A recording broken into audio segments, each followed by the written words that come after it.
আপনারা কি কখনো দেখেছেন ডিম মেরে মানুষের মাথা ফাটাই দেওয়া যায়?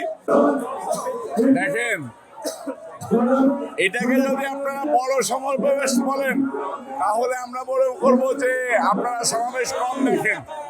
সমাবেশ বিএনপির ভারপ্রাপ্ত চেয়ারম্যান জনাব তারেক রহমান সাহেব যেখানে যাচ্ছে সেখানে জনসমুদ্র হয়ে যাচ্ছে। বিএনপির প্রার্থীরা যেখানে যাচ্ছে সেখানে জনসমুদ্র হয়ে যাচ্ছে।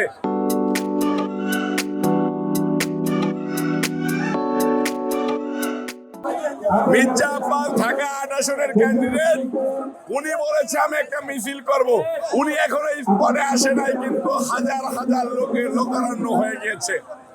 আপনারা ইতিমধ্যে দেখেছেন অন্য অন্য দলের প্রার্থীরা যেখানে যায় ৫-১০ জন লোক পায় না, রাস্তার ফুটপাতে দাঁড়িয়ে নিজেদেরকে নিজেরা ডিম মেরে মব সৃষ্টি করে। আপনারা কি কখনো দেখেছেন ডিম মেরে মানুষের মাথা ফাটাই দেওয়া যায়? আমার কাছে ইনফরমেশন আছে, রং লাগিয়ে মাথায় ব্যান্ডেজ করে ঘুরে বেড়াচ্ছে। আমি অন্তর্বর্তীকালীন সরকারকে বলবো এইসব মবকারীদেরকে অবিলম্বে গ্রেপ্তার করে জেল হাজতে পাগলাগারদে ভর্তি করার জন্য। আর না হলে অন্তর্বর্তীকালীন সরকারকে বলবো তাদেরকে গ্রেপ্তার করে তাদের মাথা চেক করা হোক, তাদের মাথায় কাটা ছিঁড়া আছে কি না।